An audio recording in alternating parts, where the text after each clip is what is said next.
Bonjour à tous et bienvenue dans 5.2 QI, le podcast préféré de ton autiste préféré.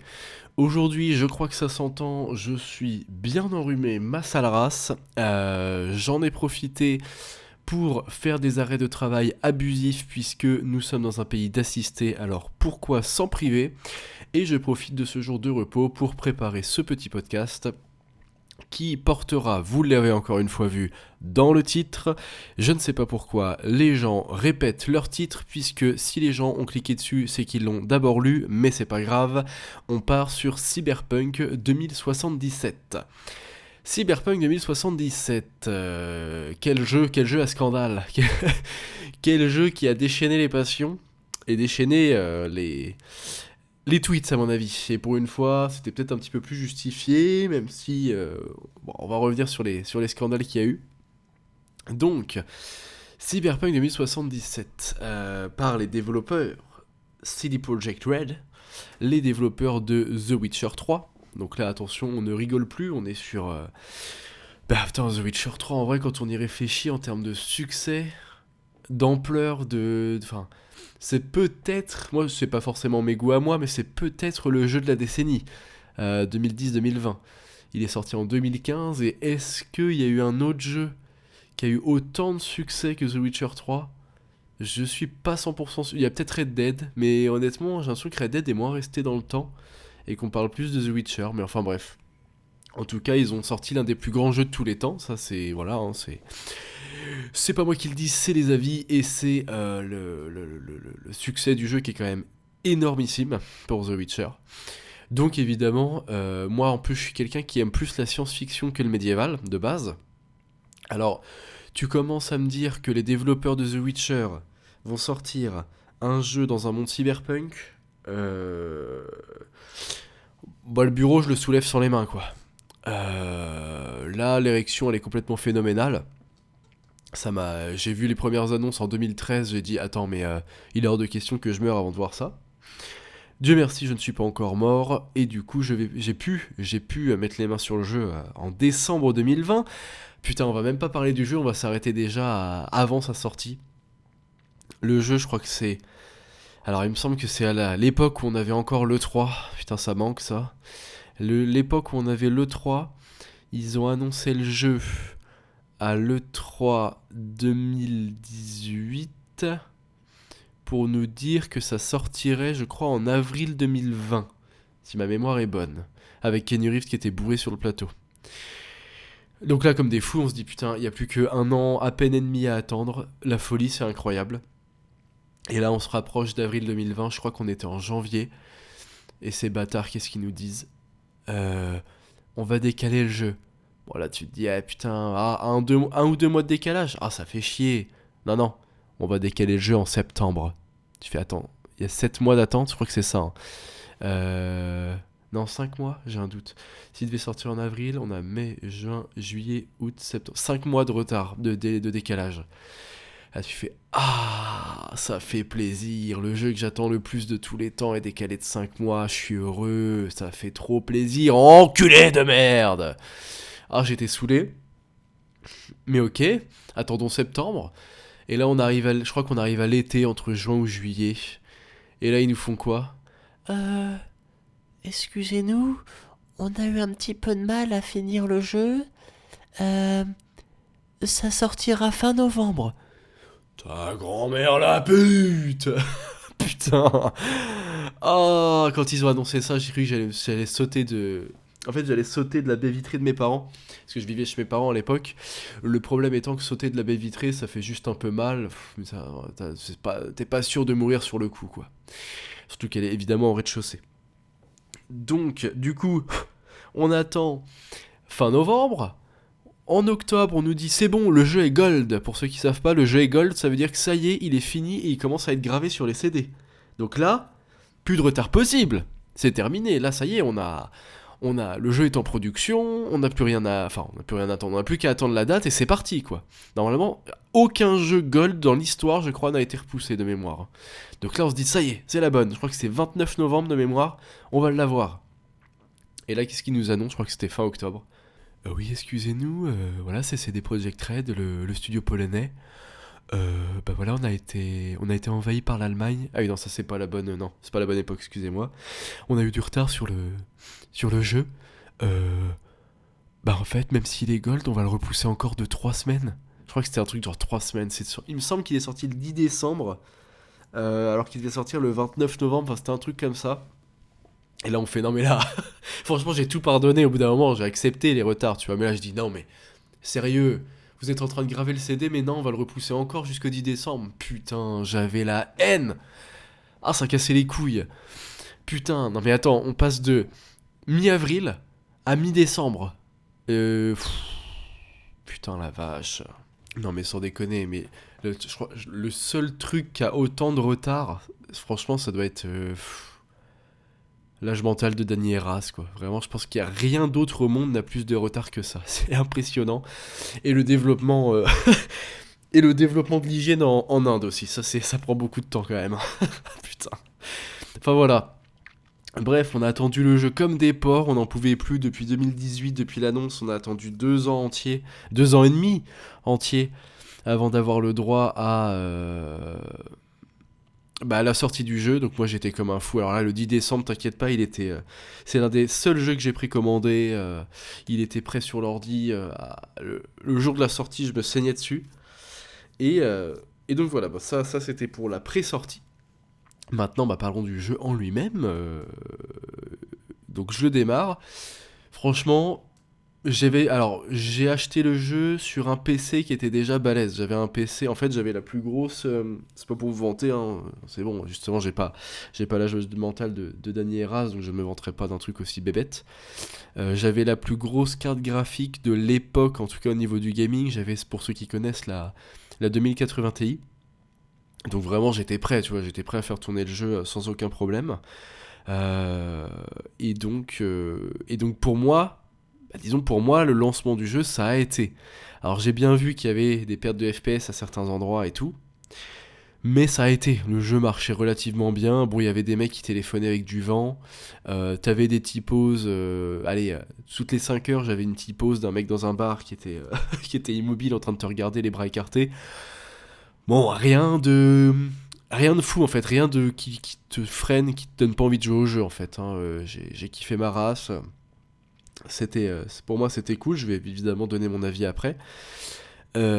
Par contre, évidemment, on ne peut pas parler de ce jeu-là et de sa sortie sans parler des versions PS4 et Xbox One, et même je crois un petit peu PS5 et Series X, je crois hein, qu'il y avait eu des scandales aussi là-dessus. Où là par contre, bon, c'est-à-dire qu'on est dans une ville, merde, c'est quoi déjà le terme? C'est métropole ou mégalopole? Je crois que c'est métropole.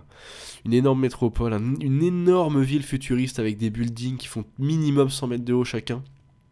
Euh, Il y a 3 PNJ dehors, quoi. Il y a 3 PNJ dehors. C'est un peu, en fait, le jeu devient une carte postale de Night City. Sur PC, t'as Night City tel qu'il est réellement. Sur PS4, c'est la carte postale où on te fait croire qu'en fait, il n'y a pas de touristes, il n'y a pas d'habitants et que tu seras seul dans ce beau décor, machin. Voilà, en fait, là, t'as un monde vide. Il y a 3 voitures qui roulent, 20 PNJ qui marchent sur les 500 mètres devant toi. Bon, c'est pas fameux. Les bugs, visiblement, étaient absolument inadmissibles. Le jeu est sorti dans un état complètement pourri et en fait, ne pouvait pas, ou en tout cas pouvait être difficilement supporté par la PS4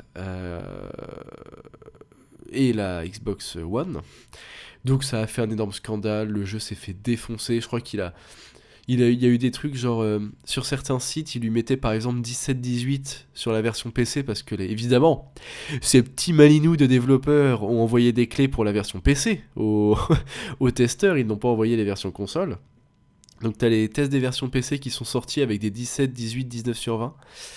Et puis tu as ensuite, après la sortie, les tests des versions PS4, Xbox One qui sont arrivés. Et là on était sur du 8, 9 sur 10 quoi. J'avais jamais vu ça, enfin c'était jamais arrivé avant, c'était impressionnant le scandale que ça a fait. tout le monde a gueulé sur les versions PS4, Xbox One, etc. Enfin, c'était très particulier. Le jeu s'est fait rouler dessus, mais c'est pas bien grave puisque faisant partie des 1%, eh bien j'avais un très très bon PC. C'est pas vrai, hein, je suis salarié dans une entreprise, y a rien de fou. J'avais un très très bon PC puisque je vivais chez mes parents, j'ai pu me faire plaisir. Et donc, j'ai pu lancer le jeu dans des conditions quand même plutôt bonnes, hein. Je dirais pas parfaites, mais plutôt bonnes. Et donc, bah, je vais vous donner mon avis sur ma première run de ce jeu à l'époque, donc sur un PC très puissant. Voilà ce que j'en avais pensé. Bah déjà, voilà, on ouvre le jeu, on nous immerge direct dans la ville. Euh, L'une des premières choses qui saute aux yeux quand tu sors... alors je me souviens plus de l'intro du tout début. Vraiment la première scène. Putain non, j'arrive pas à me rappeler. J'arrive pas à me souvenir. Bon bah je me rappelle en tout cas de la première sortie quand on est avec Jackie. Yeah, Jackie Wells, il me semble.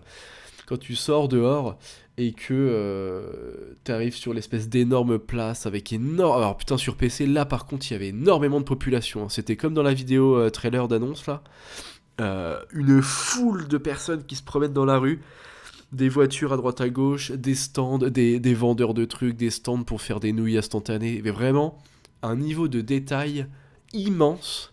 Et en fait, franchement, c'est presque ça dans toute la ville. La ville en elle-même, effectivement, moi je considérais toujours que c'est la première vraie ville next-gen qu'on a jamais eue. Puisque bah voilà, c'était l'arrivée de la 2020, c'est l'arrivée de la PS5 et Xbox Series. Pour moi, c'est la toute première ville next-gen qu'on a eue parce que vraiment, waouh, que ce soit la variété des bâtiments, de la ville, des décors, des visuels et tout. Déjà, c'était incroyable à ce niveau-là. La ville en met une gifle, mais à quasi toute la concurrence. Et même après, quand tu arrêtes de lever les yeux au ciel, qui est déjà un bonheur visuel, que ce soit de jour comme de nuit d'ailleurs, hein, vraiment de jour comme de nuit, la ville, elle met une baffe incroyable. Quand tu t'arrêtes de lever les yeux au ciel et que tu regardes bah, à hauteur d'humain, il y a un nombre de détails. Déjà, il y a beaucoup de PNJ différents. Et chaque devanture, tu sais, des magasins dans lesquels on peut pas rentrer, c'est juste du décor, mais les devantures de magasins, d'appartements, les déchets dans la rue, les effets de fumée, putain, mais le niveau de détail de la ville, mais c'est de la folie, c'est incroyable. Enfin, ils l'ont développé pendant 8 ans, je crois, le jeu. En fait, 7 ans et demi, c'était le développement de la ville, quoi.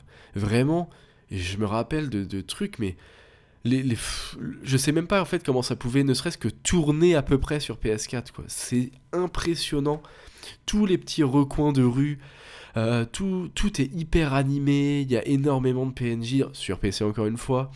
Ils sont pas juste toujours en train de marcher. T'as des vendeurs, t'as des mecs qui parlent dans la rue, je sais pas, qui t'annoncent. Il y a une rue où on va souvent où il y a un espèce d'illuminé qui raconte des conneries. C'est un peu complotiste illuminé quoi. Il parle tout le temps quand tu passes devant. Les devantures, les pubs, enfin il y a des pubs qu'on retrouve sur des écrans géants ou sur des petites devantures de magasins, il y a les distributeurs de boissons, mais en fait, dit comme ça paraît con, mais vraiment le niveau de détail, moi il me fout une gifle et je sais que si je relance le jeu aujourd'hui et que je vais me promener dans une ruelle au hasard, ça va être la même. Je vais vraiment halluciner sur le niveau de détail, c'est complètement fou. Et puis vraiment, de nuit, il y a l'ambiance, hein. De nuit, pas dans tous les quartiers, mais dans les quartiers qui sont pas les plus pauvres, t'as vraiment cette ambiance cyberpunk, surtout quand il pleut. T'as la pluie la nuit, t'as les devantures de magasins avec des néons, t'as des pubs sur les bâtiments, t'as des lasers qui sortent des bâtiments pour t'afficher aussi de la pub au-dessus, dans le ciel en fait, carrément. T'as la petite fumée qui... Tu sais, on sait pas trop d'où elle sort, mais elle donne un effet hyper stylé avec les lumières de la ville et tout. Le jeu a absolument pas besoin de ray tracing, puisqu'en fait les reflets sont déjà très très bien faits sur le sol et tout. Enfin vraiment, l'ambiance cyberpunk, les décors et tout. Waouh, la grosse giflasse quoi. Ils ont fait un travail de titan, et là-dessus, franchement, j'ai rien à dire, c'est phénoménal. Donc ça c'est vraiment pour le pur visuel. Après, au niveau des textures graphiques, c'est pas une révolution, hein. Comment les textures sont pas extrêmement détaillées, c'est pas des textures en 8K, machin, etc. C'est pas The Last of Us ou un truc comme ça, quoi. Mais ça rend très très bien. Ça a un côté un petit peu moins réaliste qu'un Red Dead ou un truc comme ça, mais ça passe extrêmement bien. Et, euh, et en fait, ça permet, je pense aussi, le fait que ce soit un petit peu plus simpliste dans les textures. À mon avis, ça permet de faire des personnages qui sont vraiment très détaillés, avec leurs petits implants et tout. Parce que vraiment, mais ouais, au niveau de l'ambiance cyberpunk, putain, la gueule des personnages, quoi. Ils ont tous des cheveux, des implants et des vêtements différents. Enfin, c'est extravagant, ça va dans tous les sens, mais du coup, ça donne vraiment une gueule à cet univers. C'est vraiment impressionnant. C'est très très très très varié en fait. C'est ça que j'aime bien au niveau des personnages. Et puis d'ailleurs les personnages, je pense qu'on peut en parler, les personnages principaux. Bon, Jackie, bon, il est intéressant, on l'aime bien, mais disons qu'il manque de développement, quoi. Je vais pas rentrer dans le détail, mais bon, on a du mal à... c'est difficile de trouver le temps de s'attacher à lui, voilà, pour dire les choses simplement, mais on l'aime bien. Euh, Judy, qui est touchante. Il y avait qui? Enfin, putain, on dirait que j'ai déjà oublié. Bah, Johnny Silverhand. Alors, Johnny Silverhand, on va pas se mentir, au début, il en fait des caisses. Il fait vraiment le punk rebelle, mais Dark Sasuke abusé, quoi. Il en fait des tonnes et des tonnes. Ah ouais, moi, je suis un mal alpha et je t'aime pas beaucoup. Et moi, comme je suis un punk, je vais mal te parler, je vais être vulgaire pour aucune raison valable. Un peu comme le fils de pute qui gère ce podcast. Voilà, il est un peu à l'extrême dans ce personnage-là, mais peu à peu, il devient un peu plus appréciable, il devient un peu plus sympathique, et même s'il est toujours un peu bourrin, c'est plus modéré, ça fait moins caricatural quoi, au fur et à mesure, donc ça c'est cool. Johnny Silverhand, très bon perso.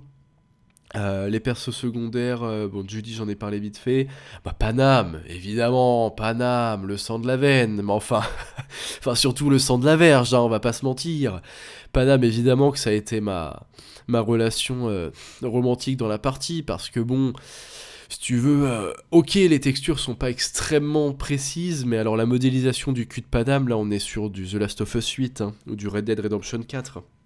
Non, non, c'est une forme assez peaufinée. On sent que les développeurs, je disais tout à l'heure, 8 ans de développement, dont 7 ans et demi pour la ville. Non, mais je corrige, c'est 7 ans et demi pour le cul de Paname, quoi. Vraiment, il y a des efforts et une précision dans la courbe qui est absolument phénoménale.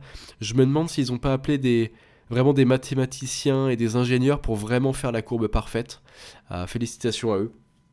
Donc évidemment, Paname, j'étais obligé de la foudroyer sans aucune vergogne. Toi-même, tu le sais, t'as fait pareil si tu es un homme hétérosexuel. Oui, mais au-delà de ça, au-delà de la blague du cul, parce que les blagues du cul, c'est marrant. Paname, vraiment, c'est un très très bon perso. Je me suis énormément attaché au personnage et c'est l'une des rares fois où, une fois que j'avais fini toutes les quêtes avec elle et son groupe, je suis revenu de moi-même, quelques heures après, les voir, parce que je me disais, putain, j'aime bien ce personnage, j'aime bien ce groupe, j'ai envie d'aller les revoir et de passer du temps avec eux. Et, comme le jeu est quand même très profond au niveau des dialogues et de l'écriture, et ben en fait, il y a des nouveaux dialogues qui se débloquent. Je me demande même si t'as pas une petite... peut-être pas une quête, mais vraiment un petit truc qui se passe avec eux dans la discussion, etc. Chose qui n'arrive pas si tu ne retournes pas les voir après les quêtes, quoi. Donc voilà, ça c'était le petit détail sympa. Donc ouais, les personnages très très bons. River aussi, River, mon gros PD là, mon gros PD stylé. Et putain, encore une fois, c'est possible d'écrire des personnages gays qui ont du style. Voilà, River en est l'exemple. Le mec qui est ultra baraque, il est implanté. Enfin, je sais même plus la gueule qu'il a exactement. Je sais qu'il est baraque, mais je crois il a un œil en moins, non? Je sais plus. Hop hop hop hop hop. Ouais bah putain, vas-y, ça me casse les couilles, ça marche pas. Hop là. Allez, mon con. Ouais, c'est ça, il a un... Oui, c'est ça. L'un de ses deux yeux est un implant cybernétique. Donc ça, c'est... Voilà, le mec vraiment est stylé, en fait. Euh, Si tu veux, tu le... toi, en face, tu le traites pas de PD, quoi. Même si t'es le plus gros homophobe de la planète, tu le traites pas de PD parce que... Ouh, la mandale qui te met. Oh, le morceau, quoi. Beau morceau de veau. Donc oui, j'irai pas lui chercher des ennuis. Et pareil, c'est un personnage qui est sympa, je parlerai de sa quête après. Enfin voilà, développement de personnages très très très très réussi. On y croit vraiment en fait. On a vraiment l'impression qu'ils sont là, qu'ils nous parlent pour de vrai. C'est vraiment très bien écrit. Il y a énormément de dialogue. Et puis en plus, c'est un RPG où tu choisis tes réponses. Donc t'as énormément aussi de lignes de dialogue possibles. Tu peux bien t'entendre avec certains, mal t'entendre avec d'autres, prendre des décisions qui leur conviennent pas. La grande classique des bons RPG. Et donc du coup ça fait vraiment des persos complets et entiers, un peu comme pour Baldur's Gate dont j'avais parlé il y a 2-3 podcasts là. Donc ouais, ça c'est vraiment un très très bon point du jeu, les personnages c'est grosse réussite tout comme la ville. Et puis le gameplay en général, le gameplay je sais pas trop où me placer. Alors au niveau des possibilités aujourd'hui j'ai vu des vidéos, il laisse énormément de possibilités. Tu peux jouer en mode ninja, arme de lancer, vitesse ultra rapide. Tu peux jouer en mode Doom, pareil, la vitesse très très rapide mais full violence. Tu peux la jouer en infiltration pure et dure. Enfin, j'ai vu qu'il y avait énormément de gameplay différents aujourd'hui avec le nouvel arbre de compétences. Donc je pense que le gameplay est quand même beaucoup mieux aujourd'hui. À l'époque, j'aurais dit que c'était pas mal, que les sensations étaient pas désagréables, mais que, par exemple, l'infiltration, putain, l'infiltration, on se fait un peu chier la bite, hein. À l'époque, c'était pas ouf, c'est-à-dire que déjà, tu pouvais pas, à l'époque, tu ne pouvais pas faire de l'infiltration en tirant dans la tête des ennemis. Par exemple, tu rentres dans un camp ennemi, t'as un pistolet silencieux, tu pouvais pas faire d'infiltration parce que comme c'est un RPG où les ennemis n'ont pas une vie réaliste, ils peuvent très bien prendre 5, 10, 15 balles avant de mourir, et bah même si tu leur tires dans la tête avec un pistolet, tu vas leur faire un peu plus de dégâts, ok, mais en fait, ils vont pas mourir. Du coup, t'as ce truc de, ils réalisent bien que quelqu'un lui a tiré dessus. Enfin, normalement, si tu prends une balle dans la tête et que t'es encore conscient après, je pense que tu réalises que quelqu'un t'a tiré dessus. Ou alors vraiment, t'as le cerveau de Danny Heras qui est pas totalement fonctionnel. Mais je ne vais pas revenir là-dessus. Donc, du coup, tu tires sur les mecs, ils te repèrent tout de suite et tu pars en combat, quoi. Le seul moyen qu'il y avait de faire de l'infiltration, c'était du corps à corps par derrière. Waouh, ça devient très très peu hétéro, là, ce que je suis en train de dire, mais on va essayer de pas s'attarder dessus. C'est pas grave. Tu fais du corps à corps par l'arrière. Et en fait, t'attrapes les mecs, voilà, tu les empêches de parler, tu les étrangles un peu, et puis avec une touche, tu leur fais un craquage de tête et tu les jettes dans une poubelle, quoi. Mais le feedback de ces actions-là, il n'était pas satisfaisant. Je trouve que c'était pas... Ouais, il n'y avait pas le feeling de, je sais pas, d'un Far Cry 3, par exemple, quand tu chopais les mecs par derrière, c'était horrible, et que tu les égorgeais à moitié, là. Il y avait un... Il y avait de l'impact en fait. Là, c'était un peu de la merde, l'infiltration de base dans le jeu. J'aimais pas trop. Euh, donc je dirais que le gameplay à l'époque, il était bien sans plus. Voilà. Par contre, t'avais quand même une grosse profondeur. T'avais quand même toutes les armes. T'avais quand même énormément de possibilités sur les armes, T'avais un arbre de compétences qui était quand même déjà pas mal complet. Tu pouvais miser un petit peu plus quand même sur la discrétion, plus sur le bourrinage, plus sur le hacking. Il y a tout un énorme système de hacking en fait où tu vas utiliser tes implants, parce qu'on est tous implantés dans la gueule dans ce jeu, plein de technologies dans le corps. Et en fait, tu pouvais hacker les autres, tu pouvais leur faire sauter leur circuit, comme eux aussi sont implantés cybernétiquement. Tu pouvais faire sauter leur circuit et les faire s'évanouir, tu pouvais les rendre aveugles pendant quelques secondes, tu pouvais faire rendre leur arme inefficace. Et voilà, tu pouvais faire plein de trucs, tu pouvais même les faire se suicider au bout d'un moment quand tu débloquais assez de trucs, les mecs se tiraient une balle dans la tête, enfin, t'avais quand même beaucoup de gameplay différents, mais je dirais que c'était pas toujours très satisfaisant et très, voilà, le feedback était pas toujours ouf. Mais ça va, ça reste jouable, c'est pas un mauvais moment, enfin c'est pas un mauvais gameplay ou quoi, c'était quand même agréable quoi. Après, voilà, on va quand même partir sur deux trois points qui me font chier la bite dans ce jeu-là. Euh, Déjà les quêtes secondaires. Alors, on ressort quand même avec CD Projekt, on ressort de The Witcher 3. The Witcher 3, il a fait quasiment toute sa réputation sur la qualité et la profondeur de ses quêtes secondaires. Chaque petite quête, même... Dans The Witcher 3, t'allais voir un tableau avec des contrats, parce que, au cas où, pour ceux qui connaissent pas du tout, le sorceleur, The Witcher, Geralt, c'est un chasseur de monstres, il est payé pour chasser des monstres, à la toute base, et t'avais des missions, c'était juste des contrats. T'allais sur un tableau, il y avait un mec qui disait « Merci de chasser ce monstre, vous gagnerez de l'argent », en gros, hein. Et bah même dans ces contrats-là, il y avait un twist. Il se passait à un moment quelque chose, t'avais un petit scénario, un petit retournement de situation à la fin, il se passait toujours quelque chose. C'était jamais juste, je vais choper ma cible, je la tue, je la rapporte au mec. Il y avait toujours un événement. Et en fait, du coup, c'est des projets qu'on les attendait au tournant. On s'est dit, putain, vu la qualité des quêtes dans The Witcher, là, dans un monde de science-fiction, avec encore plus de possibilités, de délire avec le futur, avec la science-fiction, etc., les quêtes secondaires vont être incroyables. Et dans les faits, c'est pas souvent le cas. En fait, il y a pas mal de quêtes qui sont très oubliables. Déjà, il y a énormément de... Les contrats sont juste des contrats la plupart du temps. Il n'y a pas grand-chose de raconté dedans. Donc ça déjà, bon, bah on est vraiment sur du remplissage. Pas forcément mauvais à chaque fois, mais du remplissage. Les quêtes secondaires, il y en a qui sont pas ouf du tout ou très oubliables. Ah bon, après, il y a une quête légendaire avec les taxis, quand tu dois récupérer les taxis et que chacun... Alors, j'explique. Il y a des quêtes secondaires qui sont très drôles quand même. Alors, il y a un mec, tu dois l'emmener parce que son implant au couille est en train de brûler et du coup, il souffre le martyre dans la voiture. Et je crois que tu dois l'emmener à l'hôpital parce que ses couilles sont en train de cramer. Bon, bah voilà, c'est des genres de trucs. C'est pas très intéressant, mais c'est quand même divertissant. Il se passe un truc, tu vois, c'est drôle, ça te marque. Il y a la mission des taxis. Alors, celle-là, évidemment, il y a un mème qui est obligatoire. Je suis obligé de revenir dessus. En fait, il y a des taxis automatiques sans chauffeur dans la ville.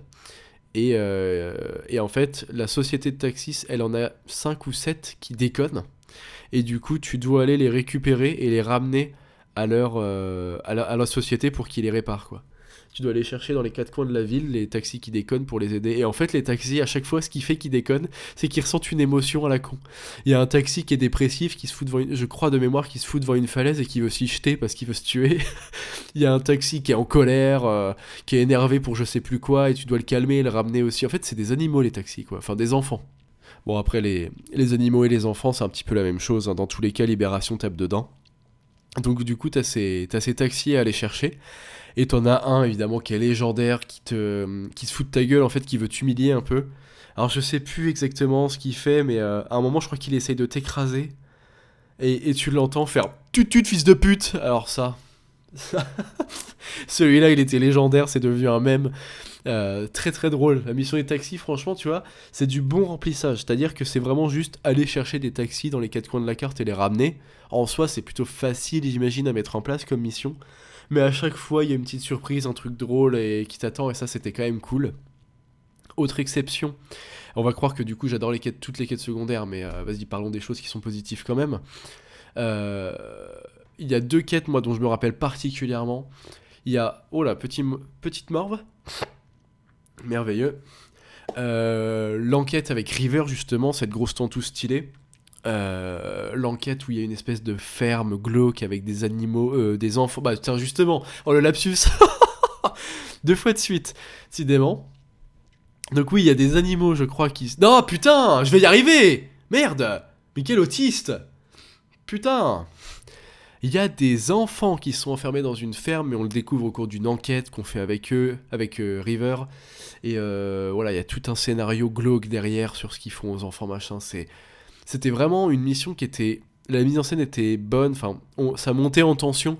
Et quand on découvre la vérité, on dit « Waouh, c'est sale quand même, c'est pas très sympa. » Et c'était une très très bonne mission, même si la fin, après, avec River, quand tu joues à la réalité virtuelle avec les enfants, putain, on se fait chier. Si au moins tu pouvais shooter dans les enfants, ce serait un minimum, quoi. Et après, pour moi, la meilleure, mais de très très très très loin, la meilleure quête secondaire du jeu, et même l'une des meilleures quêtes tout court, c'est tout ce qui se passe avec le candidat à la mairie, qui s'appelle Peralez, le maire Peralez et sa femme. Cette quête-là, putain, elle est exceptionnelle. Le scénario, l'ambiance, les mystères qui se créent autour de pas de ce personnage, mais de ce qui l'entoure. Oh là là là là là, ça c'était incroyable. C'est vraiment... On est en gros complot, quoi. C'est-à-dire que Peralez va se présenter à la mairie de Night City, je crois que c'est contre le maire actuel. Et sauf qu'en fait, évidemment, dans un monde cyberpunk, ce ne sont pas vraiment les maires ou les présidents qui dirigent, ce sont les grosses sociétés et les gens dans l'ombre. Et en fait, tu découvres peu à peu que... Je ne spoilerai pas comment ni pourquoi, Mais en gros, peu importe ce qu'ils feront et peu importe ce qui se passera, ils, les hommes de l'ombre, les gens de l'ombre, les gens mystérieux, ont fait en sorte que de toute façon, Peralez ne pourra jamais prendre la relève de la mairie de Night City, ou alors que s'il prenait la mairie de Night City, il continuerait d'appliquer la politique de bâtard qu'il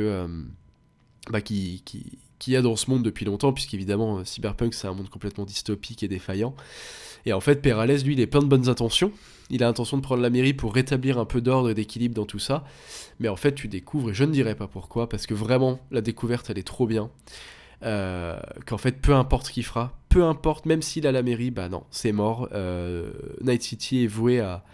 Enfin, continuera de tourner comme elle tourne aujourd'hui, puisque les hommes de l'ombre sont beaucoup trop puissants et ont des méthodes et des moyens qui dépassent l'entendement et qui dépassent évidemment ce qu'on est capable de faire aujourd'hui pour avoir la main sur la politique du pays ou de la ville. Et cette quête, elle est passionnante. Les mystères s'épaississent de plus en plus.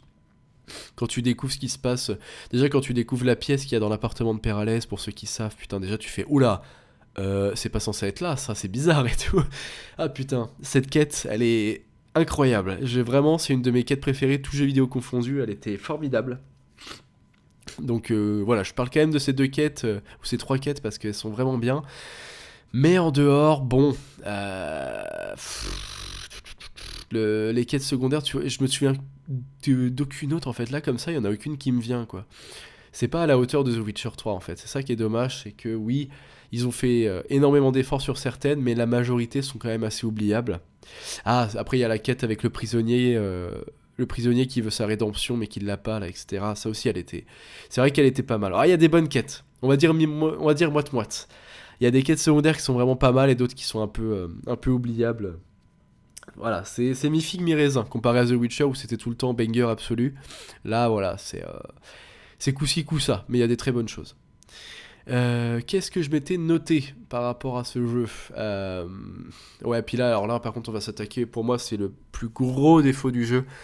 Et d'ailleurs, c'est à cause de ça que j'ai fait une deuxième run du jeu à la sortie du DLC.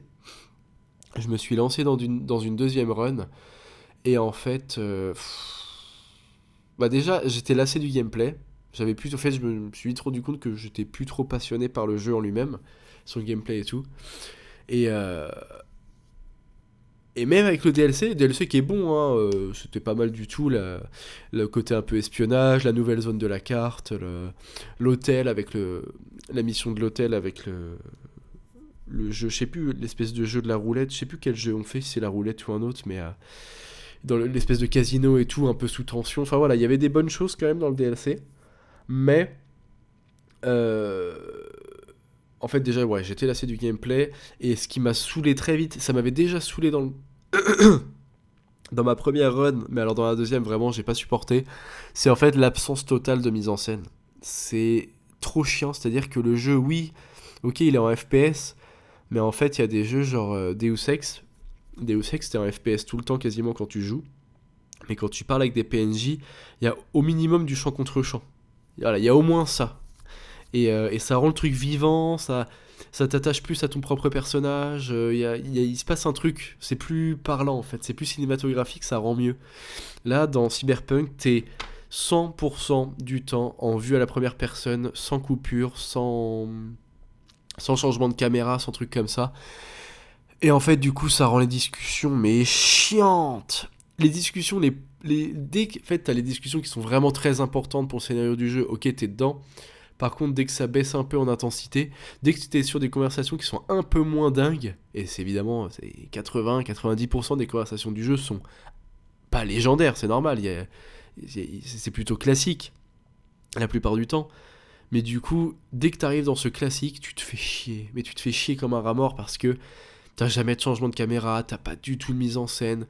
T'es en mode oui d'accord, je bouge ma souris, ça bouge la tête de mon personnage, mais qu'est-ce que j'en ai à foutre en fait, je m'emmerde là, finissez votre conversation, enfin c'est bloquant pour moi, je trouve que c'est trop important d'avoir le minimum du minimum, au moins un champ contre champ quand les personnages discutent entre eux, parce que là tout se taper en vue FPS, moi ça m'emmerde, et vraiment ça m'a gâché le jeu quoi, c'est difficile, peut-être que certains vont pas comprendre, Mais vraiment, je trouve que ça nique ça nique l'intensité du moment. Je sais pas, vraiment, ça me fait chier. Ça me fait chier en fait.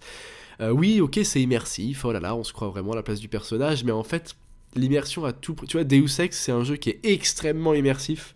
Le dernier Deus Ex qui est sorti, c'est, je pense, le jeu qui m'a le plus immergé dans son univers que j'ai jamais fait. Avec Star Citizen, des fois. Mais pourtant, il y a du champ contre champ, il n'y a pas que de la vue FPS tout le temps en fait. Donc, je sais pas, c'était chiant. C'était un peu chiant ce truc de tout le temps avoir la même vue, de tout le temps. Je sais pas, tu sais plus où regarder, enfin, c'est bizarre. Voilà, ça manque de mise en scène et du coup, ça rend tous les moments calmes ennuyeux en fait. Ça passe de calme à ennuyeux. Donc ça c'est vraiment le truc qui m'a freiné et c'est la principale raison pour laquelle j'aurais pas envie de le refaire une troisième fois, même plus tard. Je pense que je leur ferai pas le jeu parce que ça me fait chier la bite. Donc, euh, donc voilà, ça c'est le gros défaut. Mais du coup, dans la vie globale, dans la vie générale, ce que j'en pense, c'est que c'est quand même un très bon jeu, qu'il s'est fait cracher dessus, même par les joueurs PC à l'époque, alors que franchement, il surnage, enfin il surpasse la concurrence très facilement dans sa version PC depuis la sortie. Je le dis clairement, quand tu vois tous les... Attends, vas-y, on va regarder 2020. Je vais regarder les jeux de 2020. Ouais, après 2020, c'est vrai que c'est une année un peu particulière, mais...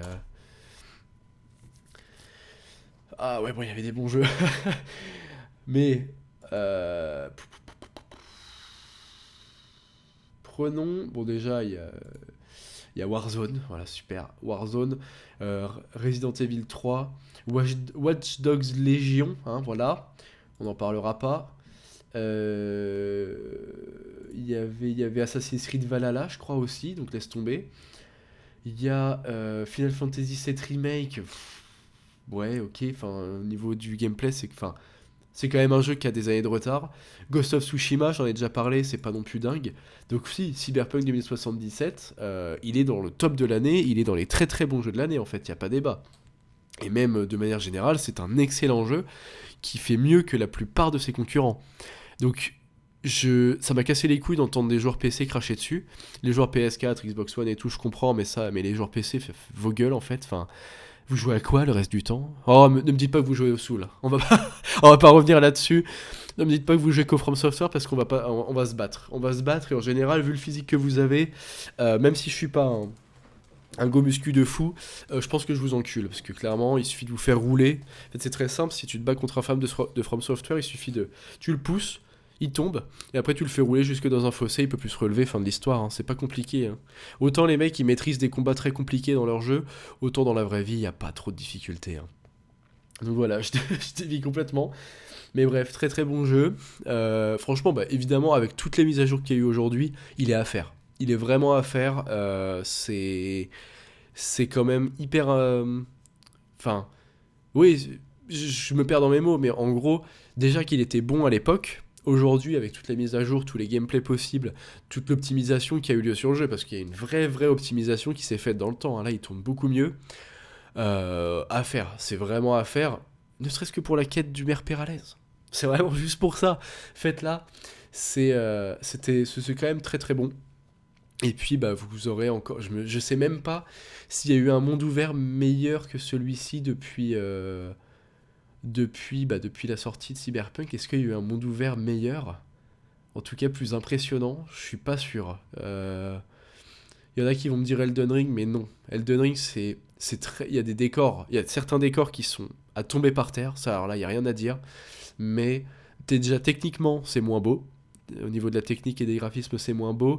Et puis, c'est beaucoup moins complexe à créer comme monde ouvert.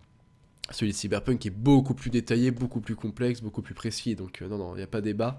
Je pense qu'il n'y a pas eu mieux en termes de monde ouvert depuis Cyberpunk. Donc voilà. Hop là, j'ai fait une petite pause. Je suis allé me faire des petits œufs brouillés que j'ai ingérés goulûment dans mon gros ventre. Et je me suis dit que là, on arrivait à même pas 40 minutes de podcast.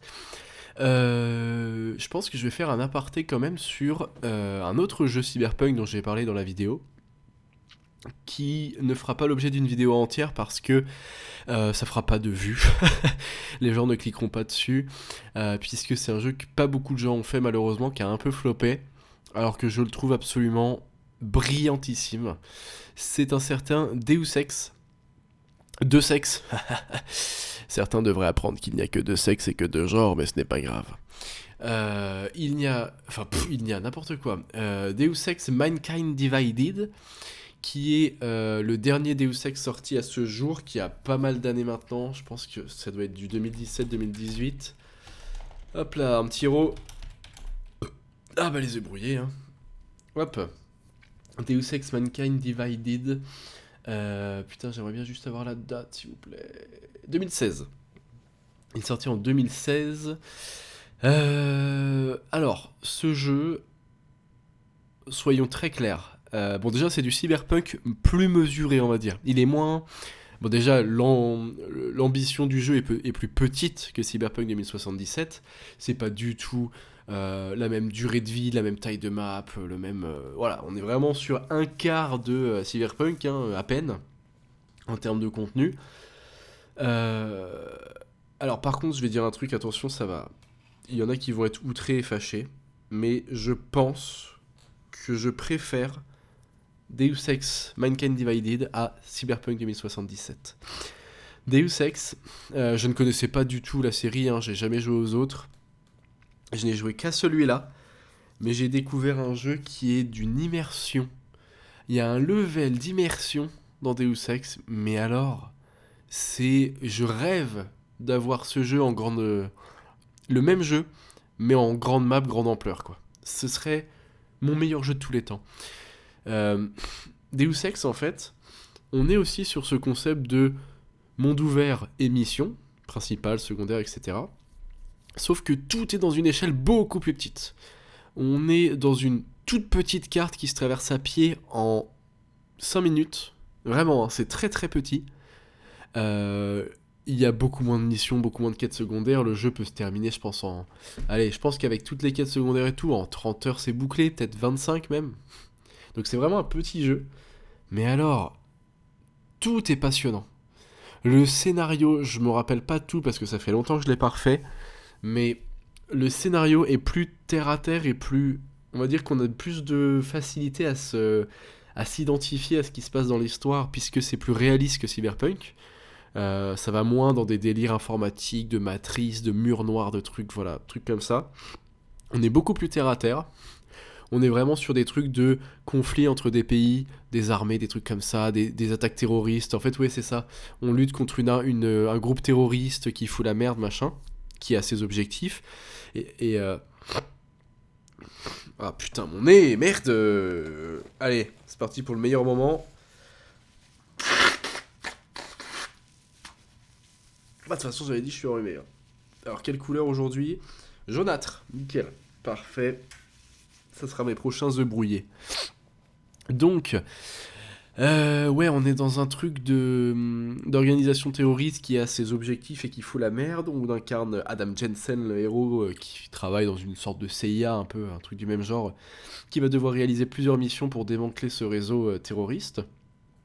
Et en fait, que ce soit le lore, l'ambiance, l'univers, l'immersion, le scénario, vraiment, je trouve que tout est... Ouais, franchement, tout m'a plus pris, m'a plus immergé que dans Cyberpunk. En fait, je sais pas comment l'expliquer, ils ont tout condensé, mais du coup, le scénario, il est hyper intéressant. Le lore avec les... Parce que là, en fait, tout le monde n'est pas cybernétique, c'est-à-dire qu'il y a des humains normaux, entre guillemets, et il y a des humains augmentés, ils appellent ça les augmentés. Il y a du racisme entre les augmentés et les non-augmentés. Il y a plein de lore. Un mec qui a voulu fabriquer une ville futuriste destinée aux augmentés pour plus qu'ils se fassent persécuter, mais le projet a foiré, je ne sais plus pourquoi. Il y a 2-3 très grosses sociétés, comme dans Cyberpunk, des équivalents à Arasaka... Biotechnica, je crois, et des trucs comme ça. Militech. Il y a des équivalents dans Deus Ex, mais où on est beaucoup plus proche d'eux, on comprend un peu plus l'ampleur de leur travail. Ou alors, peut-être que dans Cyberpunk, tout ce lore, il est un peu plus caché. Alors que dans Deus Ex, il est vraiment facile à percevoir. Et du coup, moi, je le trouve absolument passionnant. J'ai trouvé vraiment que Deus Ex avait un scénario et un monde qui était trop, trop, trop bien. Et je saurais pas l'expliquer pleinement, mais il m'a mis un niveau d'immersion que j'avais jamais ressenti devant un écran. Les seuls jeux qui m'immergent mieux, c'est les jeux en VR, quoi. Vraiment, ce jeu, pour moi, il a quelque chose de magique, quoi. Je sais pas comment l'expliquer. En fait, comme je disais, la carte est toute petite, minuscule. Par contre, tu vas pouvoir entrer dans énormément de bâtiments, plein de magasins, un club de striptease où à l'étage il y a des mafieux, tout ça, des magasins de bouffe, d'armes, d'implants, je sais plus exactement de quoi, de la pharmacie et tout. Dans tous ces magasins et tous ces bâtiments où tu vas pouvoir rentrer, il y a le début, c'est-à-dire le petit stand avec le vendeur et sa marchandise derrière lui, machin. Mais avec les atouts que te donne le jeu, ta capacité tes capacités pour être discret, pour pirater des trucs et tout, que tu vas débloquer au fur et à mesure, tu vas pouvoir accéder à l'arrière-boutique de tous ces bâtiments. Et dans l'arrière-boutique de tous ces bâtiments, tu vas pouvoir voler des choses du moment que les caméras ne te voient pas, tu vas pouvoir ouvrir des PC, et si tu te débrouilles bien, tu as le choix entre trouver le mot de passe qui va être à proximité, qui peut être dans une chambre à côté, caché derrière le stand du boutiquier, machin, tu vas aller trouver un mot de passe pour accéder à l'ordinateur. Si tu ne trouves pas le mot de passe, tu as un jeu de hacking qui te permet quand même de déverrouiller l'ordi. Et cet ordi, il va te donner des infos peut-être sur un autre marchand de la ville, sur le lore un peu, parce qu'en fait ce marchand peut-être qu'il a une histoire avec l'une des grosses entreprises qui le fournit. Il va pouvoir aussi peut-être te trouver une planque pour aller chercher autre chose. L'ordinateur, il y aura peut-être le mot de passe du coffre-fort dans la banque du marchand pour que tu ailles choper dans la banque du jeu, parce qu'il y a une banque dans la petite map, le coffre-fort du marchand que tu vas pouvoir déverrouiller pour lui voler des trucs. Et en fait, toute la ville est interconnectée comme ça par des petits trucs. Tu vas pouvoir fouiller dans des endroits, ça va t'amener à d'autres. Il y a toujours un moyen de déverrouiller les ordinateurs pour accéder à des informations privées, soit en observant son environnement, soit en craquant l'ordinateur. Et c'est pareil, il y a aussi un souterrain où c'est ça, tu vas pouvoir être amené dans les souterrains. Il y a un bar souterrain avec des mafieux qui ont aussi des secrets.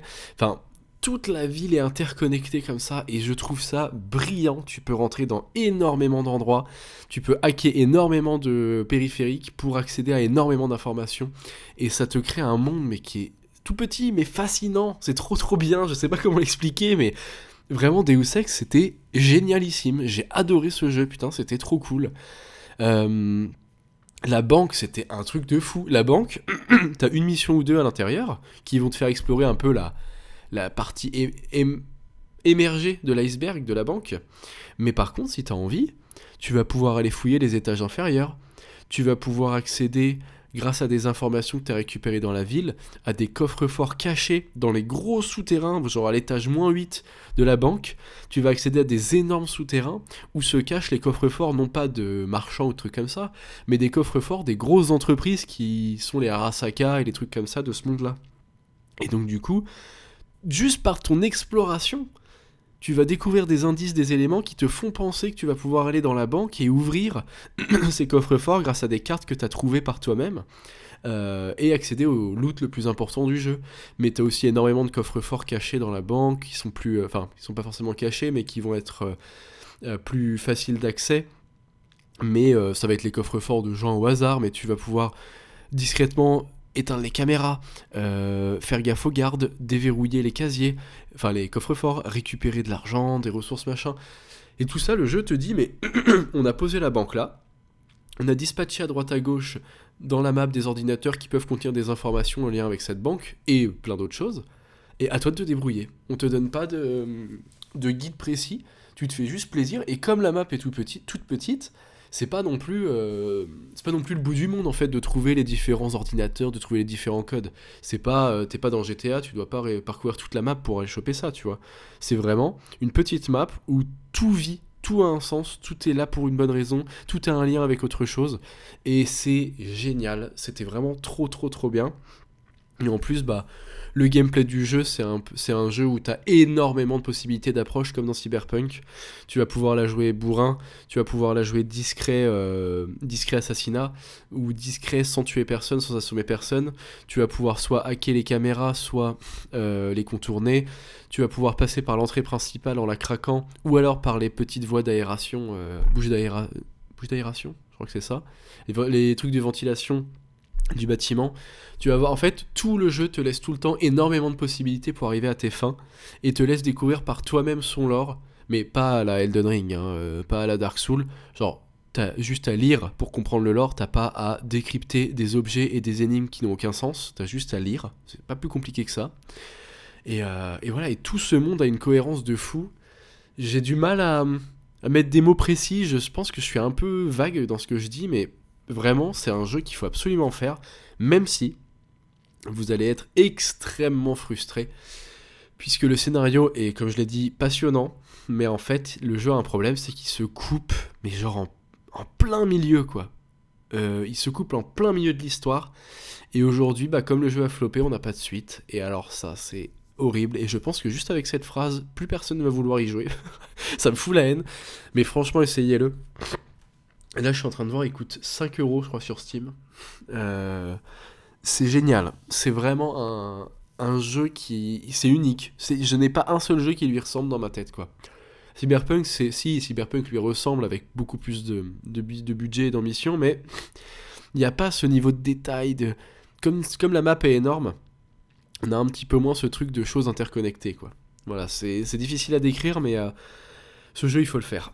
Il faut le faire absolument, c'est passionnant, c'est trop bien, c'est un très bon gameplay, c'est trop cool. Vraiment, jetez-vous dessus, redonnez-lui du succès, et peut-être que par miracle, un jour, on aura une suite à ce jeu, et alors là, je serai le plus heureux du monde. Et donc voilà, pour petit aparté sur Deus Ex, histoire qu'on ait quand même un podcast qui soit assez long. Et puis voilà, donc 2 jeux Cyberpunk à faire. Faites les deux. Par contre, franchement, si vous vous dites, ouais, pourquoi pas un jeu Cyberpunk, mais en fait, j'ai pas envie de me lancer dans un jeu qui dure 70 heures, et Deus Ex, c'est parfait, quoi. Vraiment, vous en aurez juste pour... je sais pas, si vous en aurez peut-être pour 20 heures, et le jeu est vraiment excellent, il le mérite, quoi. Donc voilà, lancez-vous dans l'un des deux, celui qui vous convient le mieux, mais en tout cas, aucun des deux n'est évidemment acheté à la poubelle. Ce sont des très bons jeux, et le Cyberpunk, de toute façon, c'est stylé. Et ça me fait rire, d'ailleurs, le Cyberpunk, c'est un peu marrant et en même temps démoralisant, parce que tu te dis, putain, mais... En fait, on va reprendre sur Cyberpunk, pardon, mais Night City, c'est la France, quoi. C'est la France de 2020 et de 2030 et sûrement de 2040. C'est vraiment... En fait, putain, je suis désolé, je me remouche encore. Évidemment, j'ai pas assez craché sur notre système français, donc il va falloir que je le fasse.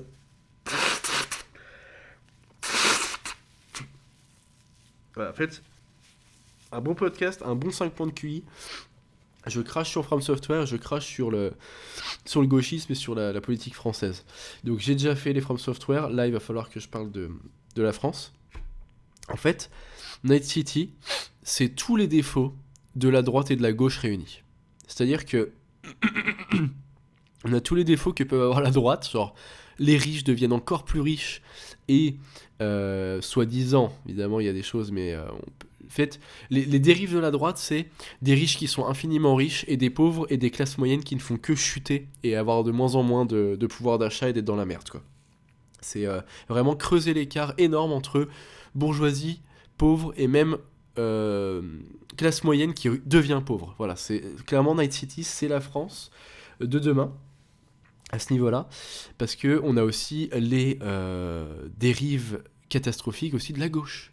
On a une criminalité absolument partout tout le temps, hein, voilà, parce que le gauchisme a décidé qu'il fallait pas trop donner de pouvoir à la police, donc résultat, une insécurité absolument monstrueuse, couplée à la pauvreté qui fait que les gens n'ont plus rien à perdre, ok, ça je veux bien l'accorder à l'argument des gauchistes, parfois, mais pas en France, clairement pas en France, parce qu'en fait, si tu veux, Night City c'est en Amérique, donc les aides sociales, il y en a peut-être un peu moins qu'en France. Donc du coup, l'excuse de la pauvreté qui amène à la criminalité en France, l'argument que je pourrais opposer à ça, c'est nique ta mère. Donc voilà, on a une impossibilité pour les pauvres justement de remonter un peu l'échelle sociale en se prenant en main et en réussissant leur vie, puisque le but étant de foutre des impôts absolument partout, de prélever des taxes en permanence. Donc résultat, même si t'es un mec de la classe moyenne ou pauvre qui veut prendre les choses en main, en fait tu vas te faire écraser de taxes, donc nique ta mère, tu resteras pauvre. Voilà, donc ça c'est les bonnes morales de gauche qui font plaisir. Et puis ouais, il y a ce truc, bon alors moi je suis moins là-dedans, mais il y a ce truc de les humains ne sont plus qu'à moitié humains dans Night City, euh, puisqu'ils sont complètement modifiés cybernétiquement. L'humain n'est plus très humain, il est très matérialiste, le seul but des gens de Night City c'est de faire de l'argent, par tous les moyens, même les plus sales et les plus immorales. Les dernières personnes qui sont croyants, c'est qui sont religieux, c'est que des dégénérés complètement cinglés. Alors, je suis pas un croyant ou quoi, mais juste en fait, si on pouvait remettre un peu de chrétienté en France, je pense que ça ferait pas de mal, hein, honnêtement. Même si c'est pas mon délire à moi, on vivrait mieux, c'est clair et net. Donc là, on te fait passer tous les religieux pour des cinglés. Il y a plus de morale. Le seul dieu en fait de Night City, c'est l'argent. Enfin, c'est la France de demain. Globalement, c'est la France de demain. Donc ça me fait beaucoup rire le cyberpunk. C'est vraiment une représentation de ce qu'on va vivre dans pas si longtemps. Le seul truc, c'est que nous en France, on n'aura pas les buildings stylés et les néons partout en fait. On aura juste on aura juste des clochards, des poubelles, des 206 parce qu'on n'a pas les moyens d'acheter plus. euh, des bâtiments vieillots qui sont pas du tout modernisés. Et voilà, avec tous les défauts que j'ai cités, voilà, de Night City derrière. Donc ça va être génial, on a trop hâte. Et puis, ouais, il y a quand même un truc qui me fait rire. Alors, est-ce que les gens l'ont remarqué, ça? Ça, c'est un truc dans Cyberpunk. J'arrive pas trop à savoir si les gens ont tilté. Mais en gros, on le sait, tout le milieu artistique... Oh, je rate. Il était dégueulasse celui-là, j'ai presque une remontée. Qui en veut? Euh, Dans le milieu artistique et de création générale, évidemment, il y a 90% d'énormes gauchistes. Et du coup, évidemment que c'est des projects, c'est un groupe d'énormes gauchistes. Et ça me fait rire parce que du coup, on te montre toujours voilà les gens d'en bas qui se battent contre les gens d'en haut. Tu sais, c'est vraiment le David contre Goliath classique qu'on a quand dans tous les récits quasiment, puisque c'est tout le temps des récits de gauchistes qu'il y a maintenant. Donc il y a ce truc de ouais, les riches sont des dégénérés, les gens d'en bas souffrent, il faut abattre les riches, c'est les méchants. Mais après il y a quand même ce truc de ils gagneront toujours parce qu'ils sont trop machiavéliques, tout ça tout ça. Ok, donc là on est quand même voilà on est disons que dans une idée de gauche on est cohérent. Et puis après on te dit ouais en bas, puis de toute façon, de manière générale, ils ont rendu le monde dégénéré, puisque les gens s'implantent du métal dans la gueule et des ordinateurs dans le cul. Le monde est complètement dégénéré, il y a de la sexualité débridée partout, il y a des trans partout, machin... Attends, pardon? Il y a des trans partout? Bah attends, excuse-moi monsieur le gauchiste, mais tu serais pas en train de me décrire un monde complètement décadent et dystopique en me mettant des trans partout? Et du sexe à tout va? Oh, ça entre pas un petit peu en contradiction avec tes valeurs? Bah, voyons, c'est pas très sympa de dire que foutre des trans partout, c'est décadent. Je crois. C'est contradictoire ça alors. Oh, body. Je suis sûr, ils sont tellement cons qu'ils l'ont même pas remarqué. Il y a dû avoir un mec qui a relevé, il s'est dit non, mais de toute façon, non, je vais fermer ma gueule, ils sont trop stupides. Bah oui, non, mais c'est complètement contradictoire leur truc là. Enfin, faudrait savoir ce qui est décadent et ce qui ne l'est pas, mais dans ce cas-là, peut-être que si vous dites que certaines choses sont décadentes, il faut peut-être arrêter de les promouvoir dans votre vie personnelle. Je sais pas, je dis ça comme ça, hein, mais c'est bizarre quand même, c'est un petit peu contradictoire. Enfin voilà, j'espère que voilà, on a compris l'idée que je voulais sous-entendre derrière, c'est n'importe quoi. Donc, tout ça me fait beaucoup rire cette histoire de décadence, soi-disant, mais que quand ça les arrange ou que quand ça fait des jeux stylés. Donc voilà. Sinon, qu'est-ce que. De toute façon, on arrive à 1 heure de podcast, j'ai pas grand chose à dire de plus. Si, j'ai dit que la bande-son c'était quand même quelque chose qui était important pour moi. Je tiens à ce qu'on parle de bande-son dans les critiques de films, de jeux, de séries, de tout ça, d'animés. La bande-son Cyberpunk, il y a du bon. Il y a du bon, alors je me souviens plus des titres des musiques, je pourrais pas vous en faire écouter là, parce que franchement, je vais galérer à retrouver. Mais il y a des bonnes musiques, il y a l'électro un peu dissonant, mais volontairement, parce qu'on est justement dans un monde décadent, tout ça. Il y a des trucs pas mal dans ce style-là. Après, c'est clairement pas aussi marquant que, on va reprendre leur propre jeu, The Witcher 3 a des meilleures musiques. On va pas se mentir, elles sont plus marquantes, on s'en rappelle plus dès la première run des musiques de The Witcher. Cyberpunk un petit peu moins, je dirais qu'on est sur du bon quoi. D'ailleurs la bande son c'est du 13-14 sur 20, la plupart du temps. Voilà, donc je vais pas forcément faire un énorme aparté dessus. C'est ok, c'est pas mal. Parfois ça correspond bien à l'ambiance, il n'y a pas de souci là-dessus. Mais ça manque. Déjà, de mémoire, je crois qu'on est quand même dans un monde cyberpunk où il n'y a pas de synthwave, quoi. Il n'y a jamais de composition à base de synthé, je crois, hein, de mémoire. Ah putain, c'est triste quand même. Se balader dans les rues de Night City avec de la synthwave, mais putain, mais tout le monde signerait pour ça. Bon, il y a des mods qui permettent de le faire évidemment déjà, mais ça aurait dû être inclus dans le jeu de base, ça. Donc voilà. La bande son, c'est un petit 13 sur 20. C'est honnête, c'est pas mal, mais ça ne marque pas l'histoire de la bande son. Voilà, et ben j'espère que ce petit podcast des familles vous a plu. Je vous souhaite évidemment... Attendez, je crois qu'on va être proche de Noël quand il va sortir. Bon bah je vous souhaite un très joyeux Noël. Vive la fin de l'islam en France, et puis... oh, la conclusion. Et puis, vivement la fin du gouvernement Macron. Ah oui, ce que je disais tout à l'heure, il y a tous les défauts de la droite et de la gauche dans le monde cyberpunk. Mais en fait, tous les défauts de la droite et de la gauche réunis, c'est Macron en fait. C'est notre cher président. Si vous regardez bien, il a tous les défauts d'un côté comme de l'autre. Donc ça, c'est formidable. Vive Macron, vive la République, et vive toutes les dérives possibles de toute la politique imaginable. Voilà, sur ce, bonne journée. Je vous baise.